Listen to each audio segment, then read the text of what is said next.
Running off over next door's garden before the hour is done.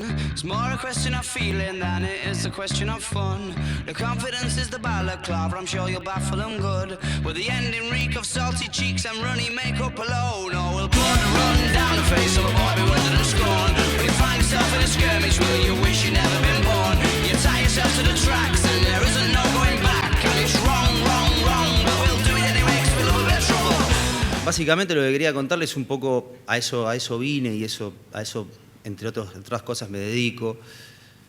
Es a contar mi experiencia, básicamente lo que he hecho jugando al fútbol, todos lo saben, los aciertos, los errores, las actitudes, los goles, todo eso es de público conocimiento. Pero a raíz de algo inevitable, que es el retiro para un jugador de fútbol, inevitable, aunque uno se crea superpoderoso, dueño del tiempo y que las cosas no van a suceder, y está bien que sea así porque en definitiva estar en ese plano de inconsciencia te permite soportar un poco la angustia de saber que en determinado momento bueno, se va a terminar y no podés estar, sería una tortura, un peso muy grande de sobrellevar. Entonces,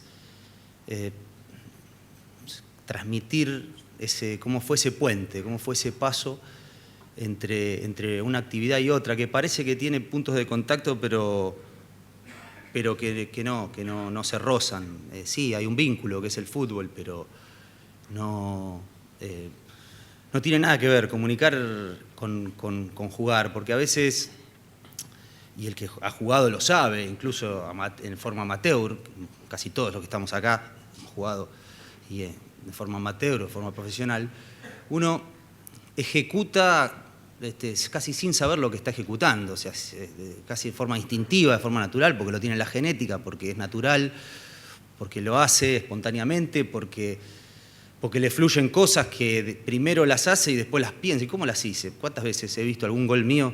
Que quise hacer un taco para acá, salió la pelota ahí, gambeteé, pero bueno, cosas que no están razonadas ni pensadas. Esto no significa que en el fútbol no haya que trabajar, porque a veces se confunde. En el fútbol hay que entrenar, pero también el fútbol tiene esta particularidad que salen cosas que no se entrenan. Es más, diría que son muchas más las cosas que salen porque se le ocurren al jugador que si no, los entrenadores tendrían un control remoto y estaría todo dirigido. Y no es así. Lógicamente que hay fundamentos de juego, hay cosas que se ensayan, pero hay un margen, hay una parte. Uno trata siempre de abreviarla. Bueno, en eso, para no extenderme más por eso, porque para eso hay entrenadores y hay gente que lo puede explicar mejor que yo, tuve que hacer, digamos, para meterme en el medio, un duelo, por supuesto. Un duelo que no fue fácil de asimilar. A su vez, ese duelo tenía que ver a veces no solo con el dolor de dejar de jugar, que eso es algo que bueno, no podía manejar en ese momento, con todo lo que eso conlleva, ¿no? Los hábitos que uno va desarrollando, digamos también la rutina, porque es como un esquema de vida que tenés cuando jugás al fútbol. El entrenamiento, los compañeros, los objetivos, los retos personales, los grupales, bueno, todo lo que conlleva la actividad deportiva y profesional a ese nivel, sino también entender por qué me habían pasado las cosas que me pasaron, por qué hice esto, por qué hice lo otro, por qué me equivoqué acá, por qué, en definitiva, los reproches y todo eso, más allá de que uno intenta olvidar o ya pasar página, en algún momento te cae la ficha. En algún momento te cae la ficha. Y claro, después ya, analizándolo mejor y digamos, poniendo las cosas con cierta perspectiva, el futbolista, en definitiva, está contagiado por la emoción del momento. O sea, tampoco es muy justo, diría justo, reprocharse cosas que han sucedido hace 10 años, porque vos no estás, digamos, contaminado por todo lo que te estaba pasando en el momento. Pero sí, tal vez poder sacarle un poco de jugo a toda esa experiencia que como toda experiencia llega a veces tarde o llega antes, uno no la puede ir manejando, pero que en definitiva este nuevo rol me permitió emprender, ¿no? Todo un proceso de, no sé cuánto habrá llevado, un tiempo, hasta canalizar todo eso y quedarme en paz conmigo.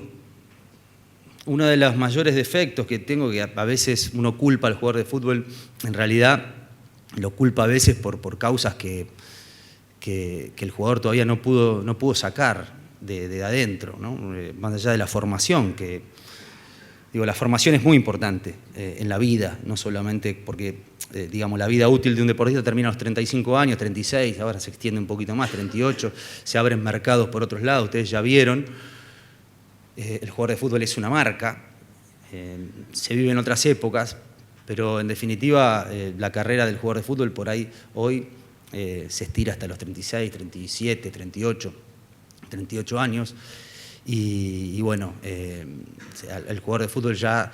Pero en ese momento yo me retiré a los 35, 36 en México, tenía que hacer, como les contaba, ese proceso de duelo, de maduración, y emprender un nuevo camino, entender lo que me había pasado, por qué, qué sé yo, más allá del que no era justo, como les conté, y la incertidumbre, digamos, convivir con la incertidumbre durante un tiempo. ¿Por qué?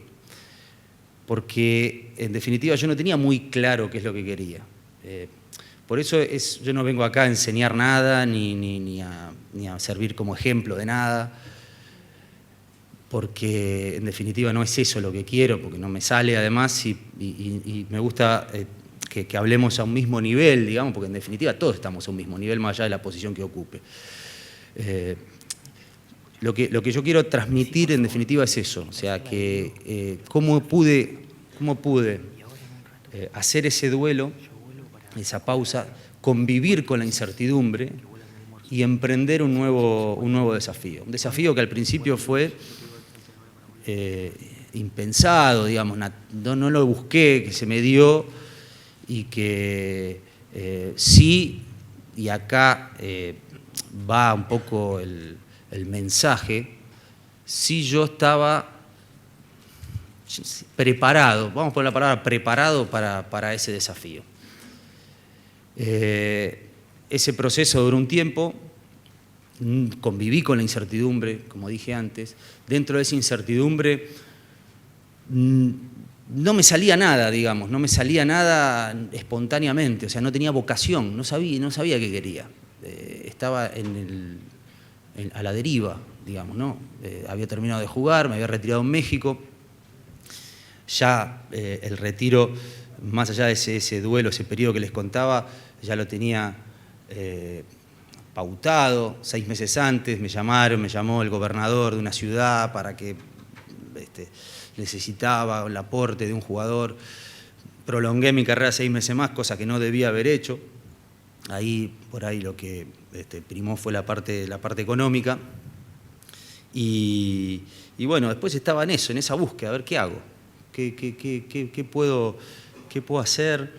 No me salía nada. El entrenador no me sentía apto o no tenía ganas de empezar el curso porque no. Nadie te enseña en el camino, digamos, a vivir eso, ese momento. Como tampoco en el fútbol nadie te enseña a sobrellevar el éxito, el fracaso. Seguramente lo habrán escuchado a Marcelo Roffé, lo importante que es tener, no sé si, un apoyo, digamos, que los clubes puedan tener, pero eso será tema para otra charla, que los clubes puedan tener, preparar al futbolista para el éxito, para el fracaso, para no llegar a primera división. Bueno, darle un sustento como hace la NBA. También estoy, digamos, entre otras cosas a las que me dedico, estoy arriba de un proyecto en el que tipo NBA pueda, es en realidad un curso que hace de nexo entre el jugador universitario y el jugador que va a entrar en un mundo fascinante como la NBA y que necesita herramientas para poder ser pieza en un negocio que es, wow, es un negocio que es increíble. Y como los jugadores tienen reglas muy estrictas, el jugador tiene que estar preparado. Bueno, en el fútbol nadie te prepara. Entonces cometés un montón de errores, vas aprendiendo así medio silvestremente, y es un poco lo que me pasó a mí. Pero para retomar y no irme del hilo de la charla, bueno, tuve que, digamos, convivir con esa incertidumbre y preguntarme qué hago, qué es lo que quiero para mi vida, qué sé hacer. Entré como en una fase media así rara y de mucha angustia, porque tener 36 años, sentir que tenés una vitalidad, que tenés una cabeza que puede pensar, un físico en definitiva puede estar un poco más deteriorado para jugar o lento, no sé, distinto para jugar en esos niveles, pero estás bien, estás fuerte. ¿Qué hago? ¿A qué me dedico? Y ese es en definitiva el centro del mensaje que quiero dar, ¿no? Para todas aquellas personas que tengan la necesidad de cambiar. Cambiar no significa irte de un área a la otra, el entrenador que vaya a ser, no sé, dirigente de fútbol o el dirigente que vaya a ser, no, sino cambiar uno, uno mismo, sin buscar esa recompensa externa, sin buscar, no sé, un nuevo éxito, sin buscar, no sé, que ganar más dinero, sino una recompensa interna. Y esa fue la verdadera transformación que yo experimenté. Ese periodo, como decía antes, esos 4 o 5 meses en los que no hice nada después del fútbol, hasta que me convocaron para trabajar en Fox Sport, y el cambio, ¿no? El cambio de chip, sacarme todo eso que tenía encima. Por supuesto, nunca ibas a dejar de ser jugador de fútbol, pero y tener esas cosas en la cabeza y arraigadas un montón de costumbres, pero experimentar un cambio dentro, que no necesariamente a veces se refleja afuera, sino un cambio. ¿Qué significa un cambio? Un cambio para mí significó incorporar, activar una parte de mía que estaba muerta, decididamente. Estaba muerta porque sí, porque es un escudo. O sea, la mente, en el caso mío, por eso digo que yo vengo acá a contar mi experiencia, que puede ser para algunos muy útiles y para otros inservibles, no sé, o por lo menos una parte, pero mi mente estaba muerta porque yo la utilizaba, digamos, como escudo de protección para defenderme de un ambiente que es muy hostil. Sobre todo cuando te educan, como me pasó a mí, en la autoexigencia, y que uno sabe que en el camino, por más que tenga esa utopía de que uno va a ser exitoso toda la vida, te van pasando un montón de cosas. El jugador de fútbol lo sabe, excepto Messi, y hasta por ahí nomás, porque también tuvo algún obstáculo, alguna limitación. Después la carrera no es lineal, no te va siempre bien. Entonces yo creía, y eso te va de algún modo domando el carácter. El carácter como me pasó a mí, ¿no? Yo arranqué de 20, 21 años, 22 años, me comía el mundo y después como que la vida te va dando golpes y te va poniendo en sintonía. Entonces, la mente la tenía dormida justamente para defenderme, y cuando hablo de mente hablo, digamos, no solamente jugar al fútbol, sino también ser parte de, entender, preguntar, cuestionar, leer un libro, cultivarme. Digamos, yo en esos 10, 12, 15 años de carrera fértil, digamos, no me interesaba nada. O sea, me interesaba solamente qué relación podía tener con el entrenador, jugar de titular, comprender algunas cositas que me pasaban en el juego, por ahí sacar mi vanidad, ¿no? Qué lindo estar en en un diario, que la gente me salude, que me pida un autógrafo, hacerme el importante, pero no, digamos, no estaba involucrado con las cosas que realmente necesitaba involucrarme para ser un tipo fuerte. No solamente porque a veces te ocurren cosas cuando estás en esa etapa, estás inmaduro, ¿no? Estás 18, 20, 22 años, sino también porque era una manera de defenderme de todo este clima hostil con el que vive, sobre todo cuando uno tiene una cierta sensibilidad, una cierta inteligencia. La educación no se elige. En mi caso tuve la fortuna de que mis padres me brindaron una buena educación y pude, digamos, tener esa ventaja, ese hándicap. Entonces, de todas maneras, así todo tuve la cabeza dormida.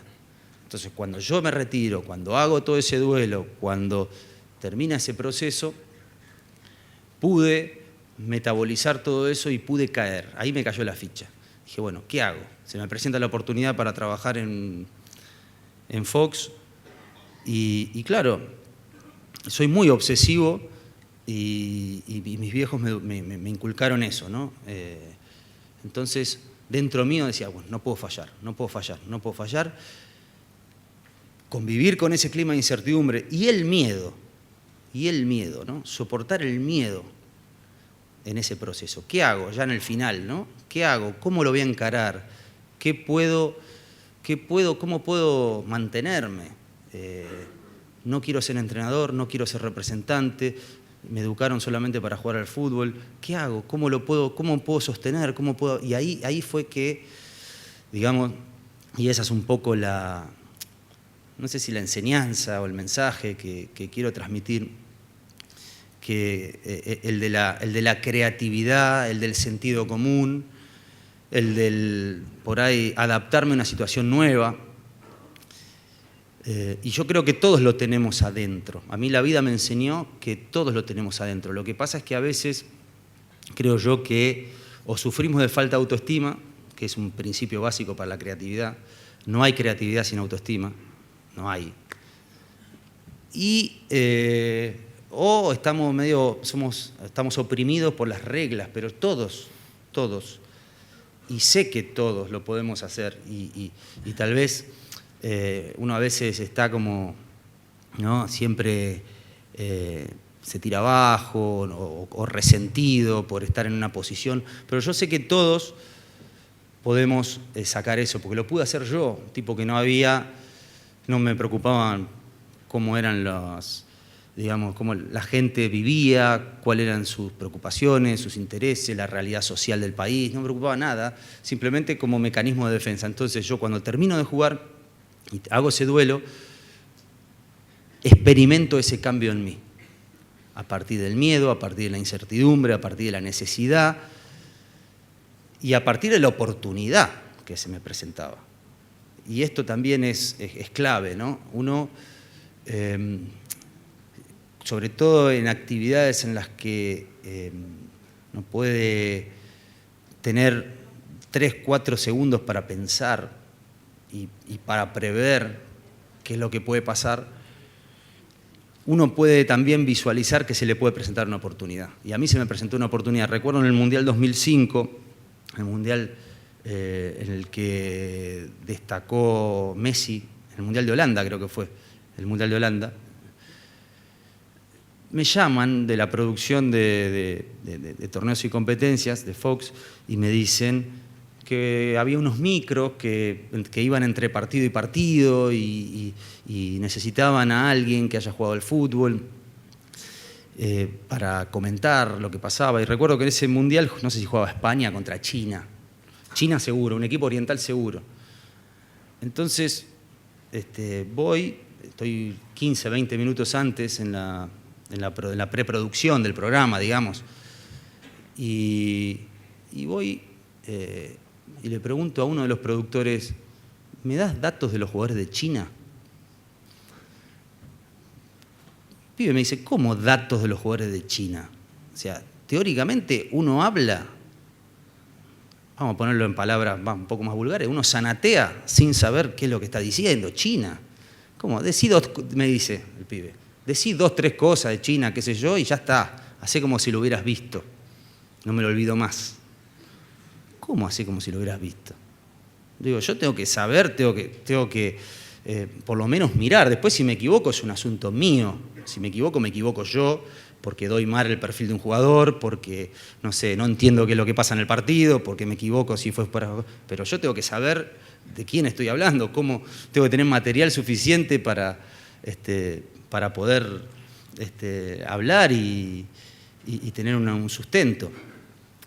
Entonces el pibe me mira, ¿no? Y me dice, no, eso acá no hay videos de China. Digo, bueno, está bien. Justamente voy a ese micro que lo hacíamos con Fernando Pacini, entre otros, y me parece que los invitados eran rotativos. Y bueno, quedé y seguí ahí hasta que se presentó la posibilidad de...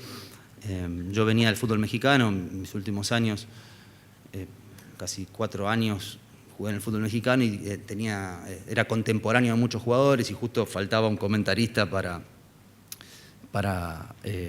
comentar el fútbol mexicano, un apoyo. En ese momento estaba Pablo Bari, Walter Queijeiro, y me llevaron a mí. Y la verdad que Queijeiro ya tenía ganas de cambiar de rubro, y además el fútbol mexicano en la pantalla no tenía mucha difusión. Entonces me llevaron a mí y me pusieron a mí ahí, y claro. Digo, porque para mí se me presentó esta oportunidad, pero era un mundo totalmente desconocido. O sea, comunicar y jugar al fútbol no tienen nada que ver. Nada que ver. Puntos de contacto, sí, uno puede tener un cierto conocimiento del deporte, pero después hay reglas que son esenciales. Yo no estudié periodismo, digamos. Yo no estudié y nadie me enseñó. Básicamente fui un autodidacta, ¿no?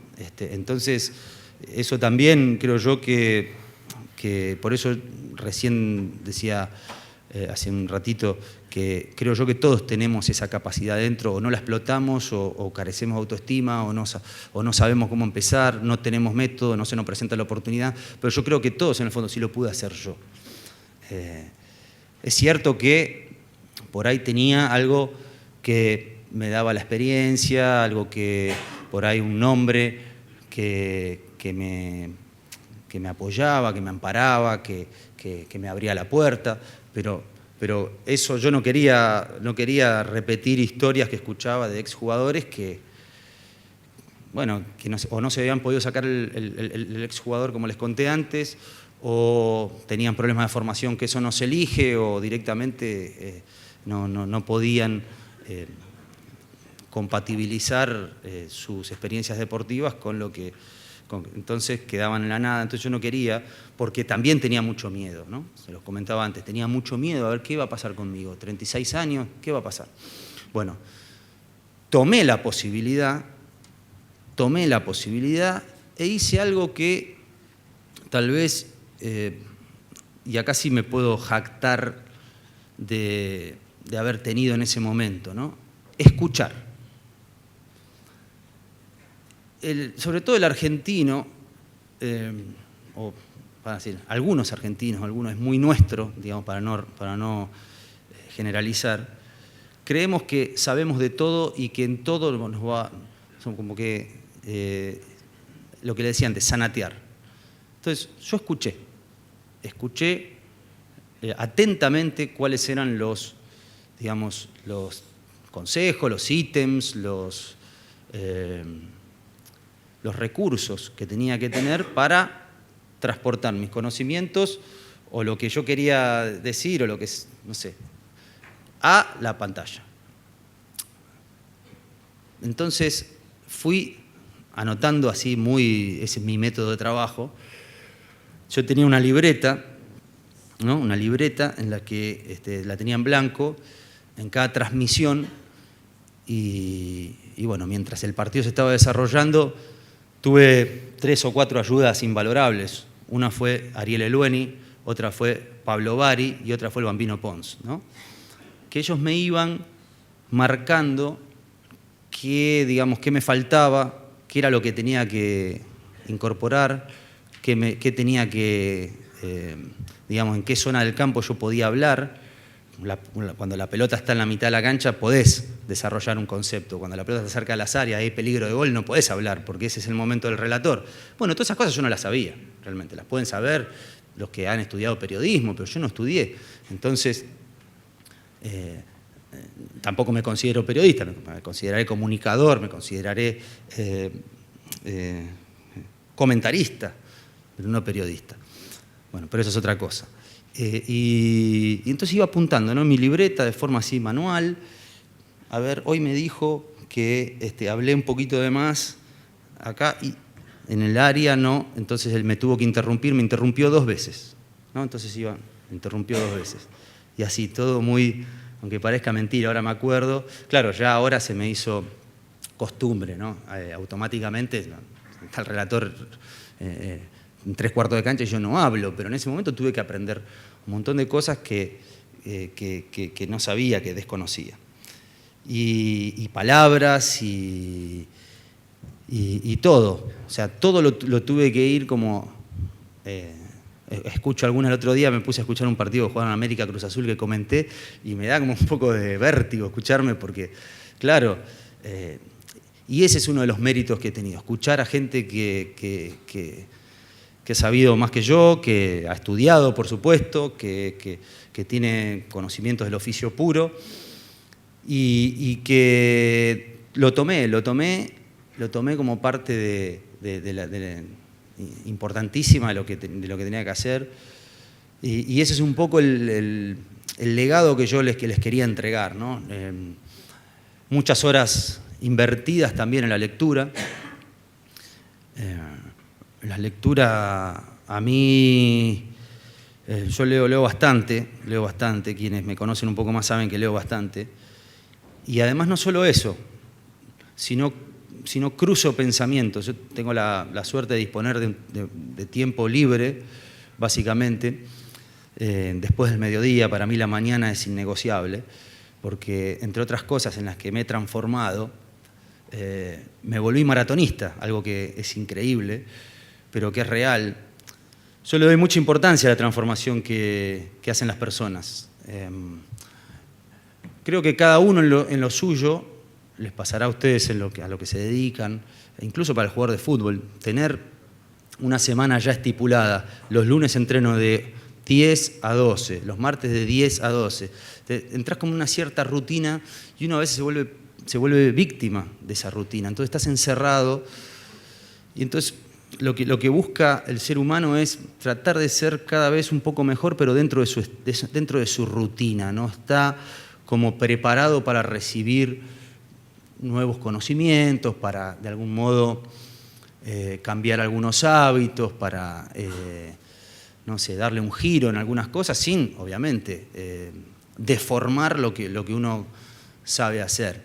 Y entonces rápidamente cae en el desencanto, ¿no? Cae en esa monotonía que es en definitiva ya la culpable, digamos, de la desidia, podemos decir, del aburrimiento. Y el jugador de fútbol también, porque cuando vos le programás al jugador de fútbol, fíjense que el futbolista que entrena en un lugar al aire libre, que tiene una vida en algún caso bastante superior a los demás, que no están, bueno, en un ámbito cerrado, que hacen el deporte, que supuestamente el deporte es pasión, que ese es otro tema, ¿no? Ese es otro tema con el que tuve que lidiar, digamos. El tema de la pasión, pero eso lo podemos dejar para otra charla, si quieren, para el segundo seminario. Con el tema de la pasión, bueno, entras dentro de una dinámica negativa sin darte cuenta. Creés que estás, por repetir comportamientos, creés que estás, digamos, mejorando o no, pero siempre dentro de lo tuyo. Entonces, yo lo que viví fue eso, ¿no? Tuve que, impulsado, yo creo, conscientemente por mí, a adaptarme a una nueva realidad, a que ya no era más jugador de fútbol, que iba a tener, porque se me había presentado la oportunidad, porque la capitalicé y porque sí, porque ya, digamos, se me fue haciendo también una vida alrededor de eso, bueno, me fui transformando. Y en definitiva un poco el mensaje es ese, ¿no? Transformarse dentro de lo mismo. Dentro de lo mismo también.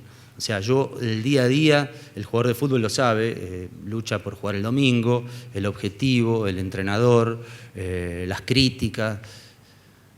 Entonces yo en este nuevo rol, digamos, lo que he intentado hacer a partir de todo lo que les conté es ir teniendo metas, pero metas mías, ¿no? Cómo mejorar acá, qué concepto puedo agregar. Yo creo que a veces no me quiero hacer el metafísico ni nada que se le parezca, porque a veces cuando un exjugador de fútbol habla sobre el tema del pensamiento, las palabras y estas cosas lo tildan de filósofo, ¿no? Como que hay entre el pensamiento y el deporte hay como un camino en el medio que no se puede unir. Pero básicamente eso. Tuve que emprender este camino y adaptarme a un montón de situaciones, y yo creo que cada uno dentro de su rutina puede también experimentar esto. Lógicamente que... vamos bien de tiempo, ¿no? Sí. Lógicamente que hay ciertas situaciones con las que uno tiene que... frustraciones, más que situaciones en las que por lo menos en mi caso va a convivir, dejar atrás. Bueno, uno puede hacer un ejercicio de olvido, pero hay cosas que no pude nunca zanjar, ¿no? Como le decía antes, el tema del fútbol para mí es un tema muy central, porque yo he jugado al fútbol desde los 5, 6, 7 años con la aspiración. Marito Sanabria, que está por ahí, sabe que para mí la pelota era todo. O sea, yo con la pelota siempre tuve un vínculo que iba más allá de todo, y tener que convivir con esa frustración, retirarme, fue duro, pero la pasión, lo que les contaba antes, la pasión y demás, y no la pude volver a encontrar en el periodismo, pero sí la gratificación, la enorme gratificación de haber podido incorporar, adaptarme, sobrellevar eso y transformarlo en otra cosa. Para mí ha sido, lo digo, un orgullo tremendo. Y acá sí me pongo un poco vanidoso. Ha sido un orgullo tremendo, pero lo que, más allá de esto, que no pretende ser una charla para ver a qué lugar o a qué no lugar llegué, o si lo hago bien o si lo hago mal, intento que la gente que me escucha en algunas charlas que voy dando que reciba ese mensaje, ¿no? El mensaje de que uno puede no tener ese hastío por lo que está haciendo, siempre y cuando, obviamente, en este caso, como yo, tenga que adaptarse a otra cosa. Mucha gente trabaja de lo que no le gusta, mucha gente hace cosas que por ahí nunca ha pensado que iba a hacer. Otros sí, yo veo que hay muchos compañeros míos que tienen un amor por lo que hacen, una pasión por lo que hacen que yo no pude todavía encontrar o no pude reemplazar como la he tenido en el fútbol. Y a lo que yo voy es a la parte operativa, ¿no? A cómo uno puede rendir, puede ser útil, puede generarse su propia realidad a partir de recursos que tiene adentro, que va tomando, oportunidades que le van sucediendo, y que a veces uno no está preparado, o uno no está convencido, o uno no es capaz de tener esa perseverancia o esa visión para que las cosas ocurran. Y eso es lo que yo he vivido, ¿no? Yo he hecho que las cosas ocurran, y eso es lo que me produce un orgullo. Y yo sé que, como mensaje final, que todos, dentro del ámbito que sea, el ámbito de los entrenadores, bueno, justamente acá hay muchos, y esa avidez por el conocimiento, esa necesidad por aprender, ese impulso que tiene cada uno lo suyo, a pesar de que acá hay gente muy consagrada, pero que evidentemente le quiere dar un nuevo giro a su vida, que quiere entender, quiere aprovechar mejor el tiempo. Porque sí, porque vienen a escuchar, no es en mi caso, pero a mucha gente que le puede llenar de esos conocimientos, y en eso consiste, ¿no? En eso consiste esto, ¿no? De ir progresando, de no quedarse, a pesar de, digamos que a veces, no siempre nuestro jefe, nuestro patrón, nuestro dirigente, nuestros jugadores van a... Pero en eso yo me quiero enfocar. Yo aspiro, ahora el año que viene voy a empezar a hacer un curso de manager deportivo, aspiro a hacer eso, ¿no? Yo dentro de poco voy a abandonar el periodismo deportivo, 2, 3, 4 años lo voy a abandonar, y ya he tenido alguna propuesta para agarrar como manager alguna institución acá y alguna en el exterior, sobre todo en México. Pero bueno, en primer lugar, no utilizar, y eso lo tengo bien definido, no utilizar el periodismo deportivo como trampolín para nada, ni para ser entrenador, ni para ser manager deportivo, ni para hacer nada. No, el día que decida emprender un nuevo camino o entrar en contacto con ese nuevo escenario, dejar lo que estoy haciendo. Pero tal vez dentro de 3, 4 años ya no me vean más trabajando en los medios. Seguramente estaré, si es que algún loco me quiere contratar, no, eso es falsa modestia. Voy a estar trabajando en alguna institución. Entonces lo que quiero es prepararme, hacer cursos, investigar, seguramente haré algún viaje por afuera. Ese es mi motor, ¿no? El motor es aprender todos los días, incorporar.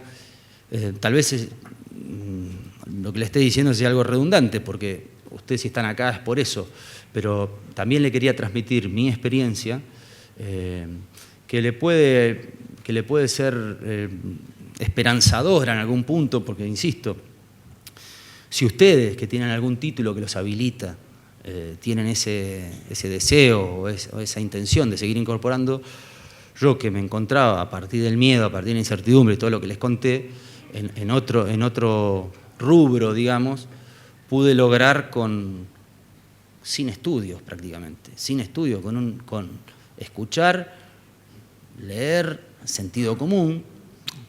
El sentido común, ¿cuál es el sentido común?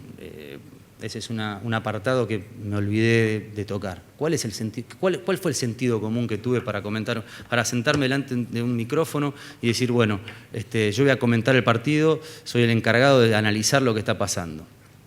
Independientemente del juicio de valor, si lo hago bien o lo hago mal, si me acierto en la táctica, si juega acá, si le quiso pegar acá.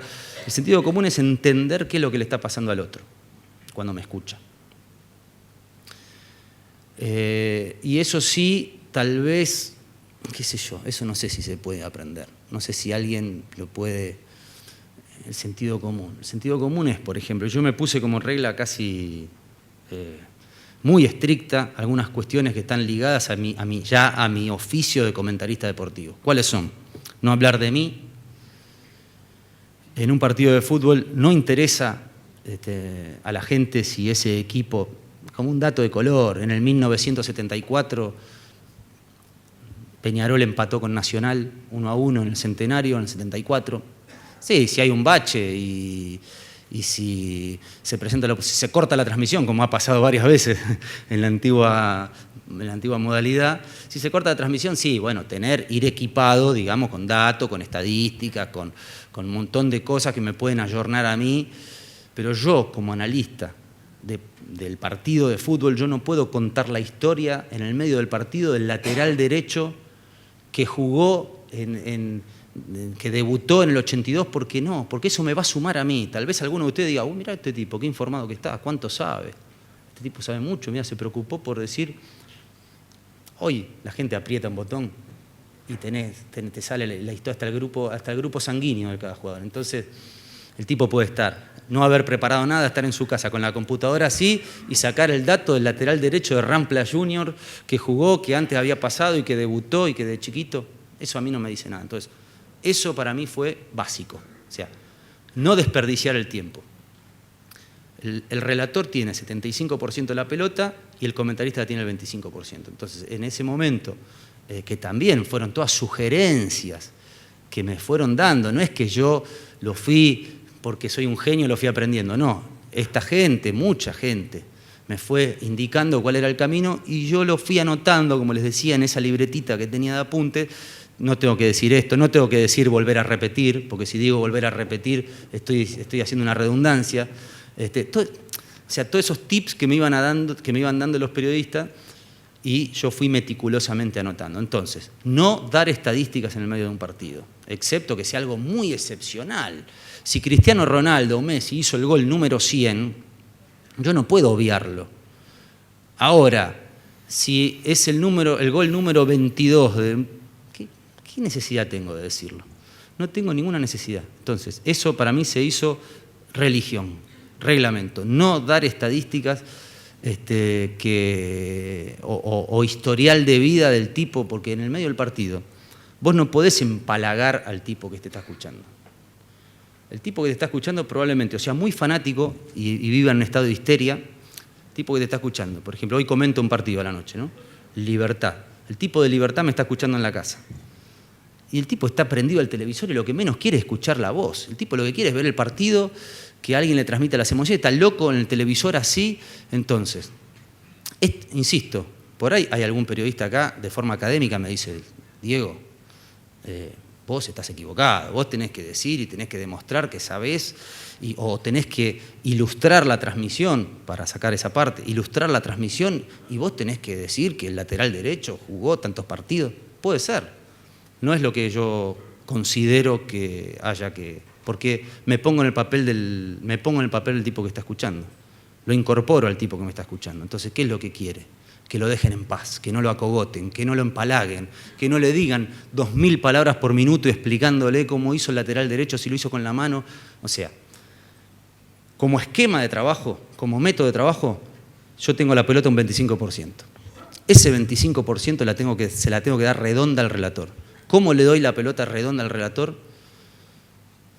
Y no estoy hablando de mi capacidad, estoy hablando de lo que yo entendía que tenía que hacer para llegar a ser funcional o ser, digamos, mantenerme o para estar satisfecho con lo que estaba haciendo.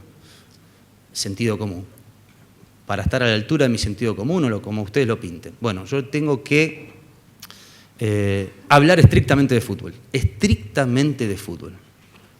No puedo hablar de otra cosa que no sea de fútbol. Si el tipo, no sé, obviamente se presenta circunstancias que hay un hecho de violencia, que si hay un dirigente, o sea, hay cuestiones excepcionales que pasan y que las que uno tiene que estar preparado. O sea, yo voy a las transmisiones con un montón de información que no uso. O sea, con un montón de información. Uno tiene que estar preparado para la experiencia. Pero como eje central en una transmisión que yo hablo de fútbol, ese 25% hablo de fútbol. No datos, no cosas redundantes, no idioteces, no reírme más allá de lo necesario, no ser irónico, no cargar, todo ese tipo de cosas que tal vez por tener un pasado de jugador de fútbol, por ejemplo, yo cuando jugaba y lo escuchaba a Macaya Márquez, más allá de sin medir si es bueno o malo Macaya Márquez, yo lo escuchaba y el tipo me hablaba a mí lo justito, no me estaba taladrando el oído todo el tiempo. Por eso, a eso yo llamo sentido común. O sea, hablar de fútbol, describir una determinada jugada, no repetir las cosas 40 veces, no dar estadísticas inservibles y hablar de fútbol, hablar de conceptos de juego. Y en eso me especifiqué,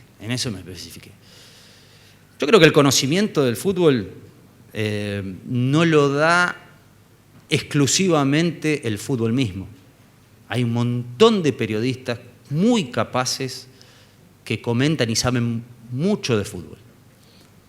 Y yo creo que hay un montón de jugadores de fútbol que juegan al fútbol y no saben qué es lo que están haciendo. Entonces, tampoco entrar en esa altanería de creer que porque uno ha jugado al fútbol se la sabe todas. Yo les puedo garantizar que hay un montón de periodistas que saben mucho más del juego que los propios jugadores. Entonces, no entrar también en ese terreno de dividir. Porque yo jugué al fútbol, me las sé todas, entonces no escucho e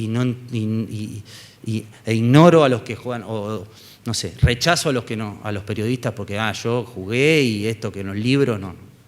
Porque hay algo ahí en el medio hay algo, y los que han jugado a veces me van a entender, que a veces han hecho cosas que responden al instinto. Responden al instinto.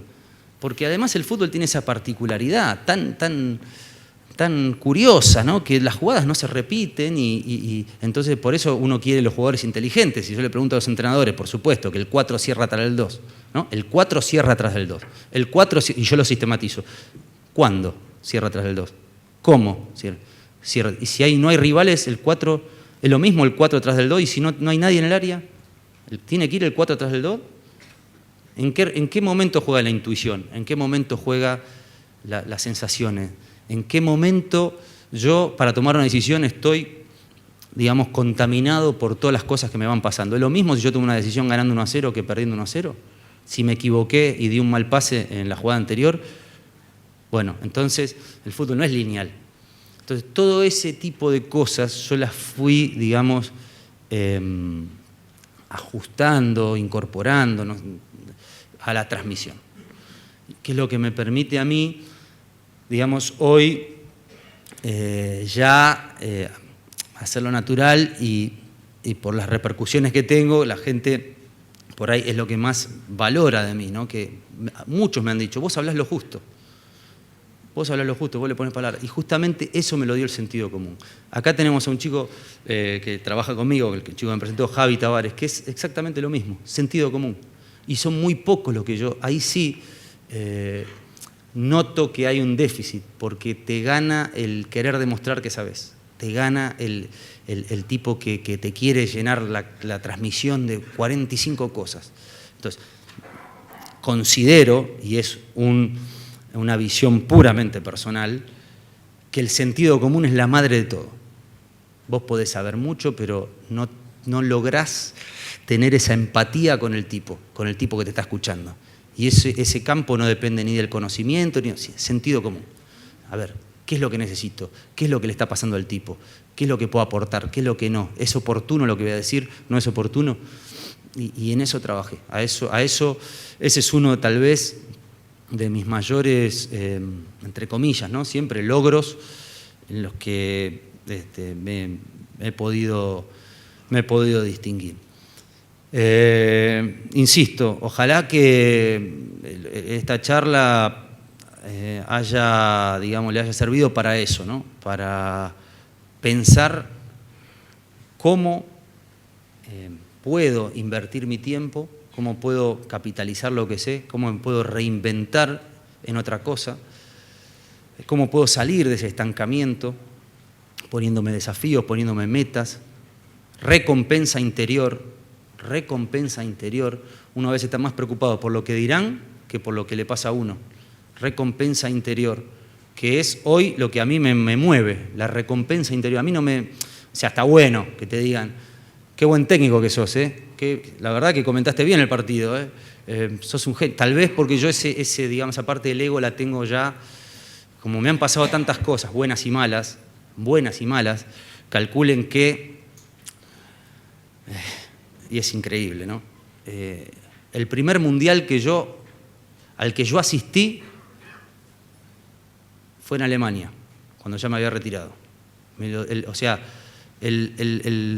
Lo que yo no pude encontrar como jugador de fútbol, lo encontré en el periodismo. Es algo increíble, ¿no? Porque, bueno, increíble o no tan increíble, pero me pasó a mí, cosa que ni sospechaba que me iba a ocurrir. Y pude comentar un mundial. No sabía ni cómo hacerlo, en DirecTV en el año 2006 en Alemania, desde el lugar de los hechos. Digamos, un día me tiraron el micrófono, jugaba Brasil-Japón en la cancha, y no sabía ni cómo hacer el primer, ¿cómo se llama?, editado, la presentación del partido. Hola, ¿qué tal? Acá estamos. Me pasó la bocha el periodista, no sabía cómo hacer. Bueno, todas esas cosas me las dio el periodismo, me las dio esta nueva faceta. Así que la vida a veces te va llevando por caminos, ¿no? Y uno a veces tiene que saber captar qué es lo que va a pasar y asimilar todo lo que le ha ocurrido y ponerlo todo como en una licuadora y rápidamente procesarlo y reinventarse. Yo no vengo acá a dar unas charlas de esas charlas que que tienen que ver más con una enseñanza, un ejemplo. No es esa mi intención. He asistido a algunas de esas y a veces tienen más que ver con lo que el tipo quiere demostrar y no es esa la intención. Lo que quiero es que cada uno se lleve esto, ¿no? ¿Cómo? Y hacerse esa pregunta todos los días, pues yo me la sigo haciendo por ahora. ¿Cómo puedo seguir estando feliz o progresando? Pero para mí. Ese es el mensaje, para mí, no para los demás, para mí. Porque si uno va y entonces tiene que, buscar esa recompensa a partir de lo que los demás te dan, nadie, ni siquiera nadie te dice qué bien lo estás haciendo. Es uno el que tiene que tener ese deseo, esa ambición, esas ganas de ser cada vez mejor. Tal vez este proceso de razonamiento lo tengo ahora, 44 años. Si hubiese pensado esto a los 25, 26 años, hubiera sido un mejor futbolista. Seguro hubiese sido un mejor futbolista. Pero bueno, bienvenido sea que me llegó a esta edad, a los 44, y ojalá que ustedes lo puedan lograr. Ese es mi mensaje de este día. Así que muchas gracias.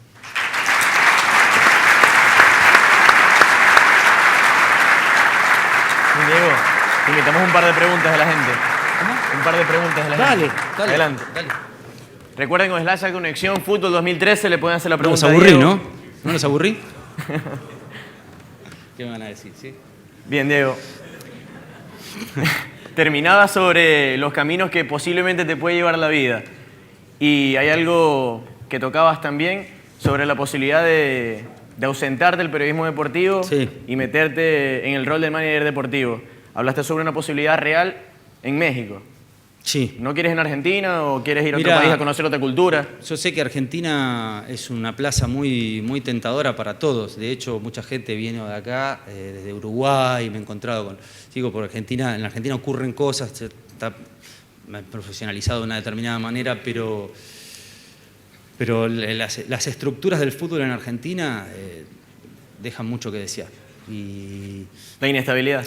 la inestabilidad, la forma en que están organizadas, la clase de dirigentes que tenemos. Solo en algunas instituciones se podrían dar los lineamientos o las condiciones, en realidad, para que pueda ejercer. En definitiva, no es que reniegue, sino que me gustaría que el fútbol nuestro cambie de todo punto de vista, organizativo, a todos los Cultural. niveles. Sí, bueno, yo creo que el fútbol es una réplica de lo que nos pasa. En definitiva, hay una degradación cultural en Argentina. Degradación cultural no significa leer a Dostoyevsky, significa el respeto, en pequeñas cosas, ¿no? El respeto, el saludo, el proceder, la honradez, ¿no? El otro día me hacía esta pregunta, ¿no? En el fútbol, ¿qué falta, honradez o capacidad? Qué difícil, ¿no? Qué difícil. ¿Alguien podría contestarme esa pregunta, si falta honradez o falta capacidad? Yo creo que por ahí las dos cosas, ¿no? Pero ¿hasta qué punto la honradez o la falta de honradez ha llevado al fútbol a estar como está? Diego, en un punto argumentaste que cuando te retiraste como futbolista profesional no pensaste en ser entrenador. Hace un año, vía Twitter, yo te preguntaba: Diego, ¿por qué nunca pensaste en ser entrenador sin saber tu posición? Me respondiste cordialmente, pero ya yo lo sé. Quiero que la gente lo sepa. Bueno, no lo pensé porque no creo que sea, no sé, tal vez me gustaría la parte de supervisación, de organización, de coordinación. Yo sé que en el fútbol argentino intervienen muchos factores. Uno de ellos que a veces el resultado, o sea, lo que uno pone en escena no se condice con la capacidad del entrenador a veces, ¿no? O sea, el resultado del rendimiento de un equipo de fútbol no tiene nada que ver con la capacidad de un entrenador. Y algunos lo deben estar aceptando esto que digo, porque uno se encuentra con un ambiente desalentador, ¿no? Primero que hay una histeria ya muy, muy marcada. En la tercera, cuarta fecha ya temblás si no tenés buenos resultados.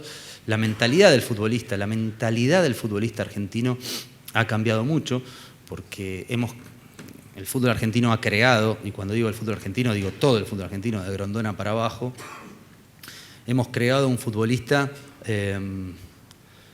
diría yo, desinteresado, desapasionado por el juego. Son muy pocos los casos en los que el jugador realmente desea jugar al fútbol porque tiene ese vínculo con la pelota. Entonces, todo eso evidentemente se le va haciendo, se va forjando un carácter. Por eso los jugadores hoy solamente tienen un compromiso, no tanto con el juego, sino un compromiso porque el jugador tiene una necesidad. Entonces, no es un compromiso natural. Y entonces vos vas a encontrar a un plantel y tenés a 5 pibes que subieron a primera y no sabés, se quieren ir, 4 que están con el representante entongado con no sé quién. Entonces así es muy, muy complicado, porque un equipo de fútbol requiere la compenetración total, ¿no? En una idea de juego, en el compromiso con el entrenador, con los compañeros, con la institución. También entra lo de la capacidad de poder transmitir a tus jugadores y también el dominio de un vestuario, que no es fácil.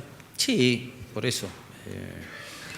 Bueno, hay situaciones instaladas a propósito en las que a mí como los entrenadores hoy, de verdad que yo hablaba de incertidumbre cuando me refería al final de mi carrera de futbolista, pero nadie tiene garantías, las reglas de juego son muy, muy difíciles para ellos y bueno, estás con algo adentro permanentemente, ¿no? Yo sé que en otros lados también, si vas a ser entrenador en Tata Martino, me imagino que si no ganan los primeros 3 meses, pero vos agarrás a un futbolista y vos sabés que ese futbolista tiene con la institución un lazo sentido de pertenencia. Que es distinto, claro. Entonces, ahí para el entrenador, sí, la capacidad del entrenador y el resultado del rendimiento pueden ir por los mismos carriles, digamos, se juntan. Anteriormente se tenía la creencia, para mí es un falso tabú, que el futbolista no leía, que el futbolista no buscaba educarse intelectualmente, pero creo que ese tabú ya se cayó. ¿Tú crees ahora que el futbolista lo ayuda también a tener otros gustos, teatro, cine, cultura? No, yo no creo, no vengo acá a reivindicar, a reivindicarme a mí, porque yo cuando era futbolista tampoco tenía un interés social por lo que tengo memoria. Yo era un pibe muy... Lo que pasa que acá también entran las razones personales, ¿no? Yo era un pibe, bueno, acá Mario Sanabria, que me vio crecer, era un pibe muy sociable. Y a mí la fama y a mí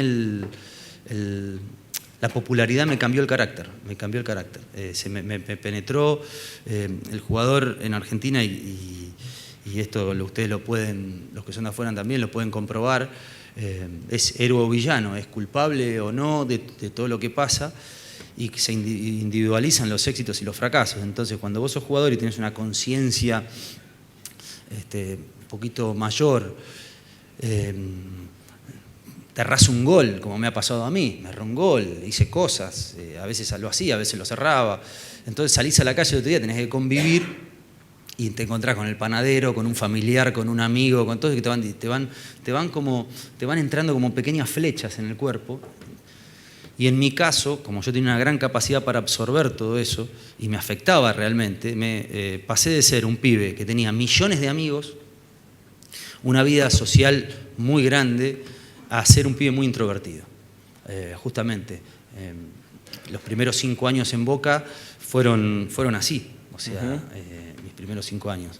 Yo jugué de los 18 hasta los casi 22 en Boca, y bueno, entré en un mundo en el que, como antes decía, nadie te prepara para todo lo que te va pasando, Y claro, me sentía, a veces cerraba un gol y me sentía culpable porque había uno que me gritaba y porque, o sea, mi vida ya no me pertenecía. Entonces, ¿qué hice? Dejé de hacer esa vida que tenía antes, ¿no? De vivir con alegría, todo me provocaba o demasiada tristeza o demasiada euforia. Entonces me empezó a cambiar el carácter. Recién cuando terminé de jugar al fútbol, digamos, pude volver a encontrarme con aquel, ¿no? Aquel que, digamos, ya no vivía porque sí, porque vivía así una vida como cualquiera de persona que no tiene ese grado de popularidad, pero me costó, y todavía sigo teniendo algunos vicios, digamos, que adquirí en esa etapa, sobre todo de esa primera popularidad, ¿no? Que es la que cuando estás más inmaduro. En ese proceso evolutivo, ya es la última pregunta que tuviste, de pasar de exjugador para ser periodista comentarista deportivo, utilizaste mucho la lectura como herramienta, lo decías. Sí. ¿Algún título, algún libro que se pueda conseguir en Liverfútbol o en otra librería que te haya marcado y que haya marcado tu evolución como persona y también como comentarista? Mira, yo descubrí a Panzeri, a Dante Panzeri, cuando, creo que 6 meses antes de mi retiro. Alguien me acercó un libro que se llama Fútbol, Dinámica de lo Impensado, que se los recomiendo. Bueno, Panzeri solo escribió 2 libros. Y yo leí Dinámica de lo Impensado y por primera vez, es un libro que a mí me marcó mucho. Igual recién me estaba iniciando, no sé si está en un parámetro, pero sentía que el tipo realmente estaba relatando todo lo que a mí todo lo que tenía dentro y no podía expulsar por limitaciones, porque bueno, los vas viviendo, pero a veces no sos capaz de ponerlo en palabras o tenés ese sentimiento adentro, pero no sabes por qué. Y cuando lo iba leyendo, sentía que el tipo me estaba interpretando. O sea, me estaba interpretando mis vivencias, digamos, ¿no? Este libro nos sirve para jugar mejor al fútbol, y lo que yo contaba antes, de tomar una decisión en la cancha, que si bien vos tenés por ejercicios, por mecanizaciones, por ideas del entrenador, por estilo de juego, tenés, digamos, siempre a mano, qué sé yo, esas consignas de juego, pero después está la impronta del jugador. Y como yo era un jugador así, tal vez, bueno, me dedicaba digamos, a ejecutar de acuerdo a mis ocurrencias, ¿no? O sea, lo que se me iba ocurriendo en el momento. Sí que hubo entrenadores más influyentes. Por ejemplo, si yo hablo del maestro Tavares, puedo decir que para mí el maestro Tavares fue un tipo que me ordenó dentro de una cancha, me enseñó a ser menos anárquico. Un tipo que agarraba la pelota, y recuerdo que he tenido grandes, no sé si luchas, decir la palabra lucha, pero grandes... internas. Sí, con técnicos que me han querido, digamos, encasillar un poco más, como lógicamente un equipo tiene que tener un orden. Yo era un jugador que enseguida me escurría por ahí, porque claro, sí, agarraba la pelota y de pronto hacía algo, pero para defender o para respetar una determinada táctica era un jugador muy disperso. Entonces, a mí... Tengo una anécdota que alguno de ustedes la habrá escuchado, ¿no? Yo tenía 20 años y recién se estaba conformando aquel equipo de Boca del 91. Y era el primer partido de Tavares en Boca, y llegó en una pretemporada, un partido que nosotros jugamos con Racing en la ciudad de Mar del Plata. Y yo en ese momento venía de la época de Aymar jugando con la camiseta número 9. Para mí la camiseta número 9, si bien era una camiseta que representaba al futbolista que tenía que hacer goles, sí, digamos, para ponerlo así de forma resumida, me había encariñado mucho con esa camiseta. Y Batistuta, que fue mi socio en ese campeonato, digamos, o yo socio de él, bueno, venía jugando y nos venía alternando. O sea, Aymar lo ponía de extremo derecho, a veces lo ponía, a veces lo sacaba, no tenía un rendimiento parejo. Entonces recuerdo, llegamos a ese vestuario, Tavares decide ponerlo de 9 a Batistuta, de 9 central, ahí, y a mí me tira, en ese momento jugaba como de falso 9, ahora es un concepto, jugaba de 9, tiraba atrás, de media punta, digamos, para no complicarlo, decide poner a Batistuta a la derecha y a mí a la izquierda. O sea, me da una posición, ¿no? Tavares, me da una posición. O sea, una posición más defensiva. Me podía mover por el campo, pero me da esa posición. Entonces voy al vestuario y bueno, entro con total normalidad, estadio de Mar del Plata, vestuarios amplios, voy y cuando así ojeo mi camiseta, veo que está la camiseta número 9 y abajo unos botines que no eran míos. Entonces digo, bueno, voy y como primer paso voy al utilero y le digo, Mario, mis botines. Yo no sabía, digo, me pone de suplente, no creo, porque habíamos hecho fútbol. Entonces cuando veo así, veo que mis botines están abajo de la camiseta número 11, camiseta que me iba a acompañar durante toda mi vida, digamos, después. Entonces voy a Mario y le digo, Mario, no, voy a Batistuta y le digo, Bati, bueno, ¿tenés inconveniente de jugar con la 11? Y yo en ese momento, aprovechando mi mayor influencia, digamos, yo ya venía de 3 años en la primera de Boca, él recién llegaba de River, me dice, no tengo problema, jugá vos con la 9 y yo juego con la 11. Bueno, fenómeno. Voy al utilero, me dicen, a mí la lista me la pasó Tavares. Era el primer partido de Tavares, con todo lo que significa Tavares, como un tipo que inspira respeto. Entonces voy y hablo con Tavares, ¿no? Así todo formal, ¿no? Tavares me atiende y le digo, maestro, mire, en realidad hicimos un pacto con Batistuta y bueno, yo le dije si él podíamos intercambiar las camisetas, yo podía usar la 9 y él podía usar la 11.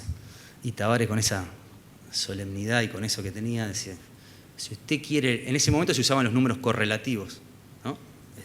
No había un jugador que jugaba con la 28, era del 1 al 11 y del 12 al 16. Sí. Y Tavares me dice, mire, si quiere elegir un número, elija uno de la 13 a la 16. Y elija uno de la 13 a la 16. Te lo dejó picando. Bueno, le digo, está bien. No se enoje.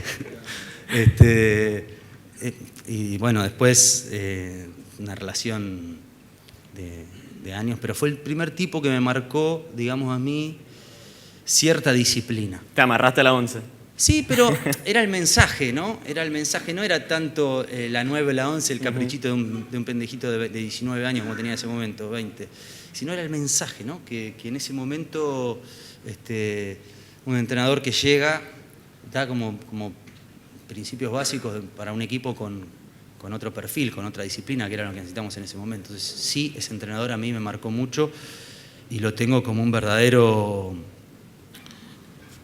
padre adoptivo, por más que él me dijo, me confesó un día que tenía una camiseta mía, la única camiseta que conservaba era la mía, entonces me dio un orgullo tremendo, pero a esa edad, 20, 19 años, tener un entrenador que, no sé si hoy hay tiempos o interesan esas cosas, pero tener un entrenador que te forme a esa edad, cuando en las instituciones por ahí tienen ese déficit, que vos subís a primera siendo el nenito que te va bien y tenés todo ese tipo de antojos, para mí fue fundamental.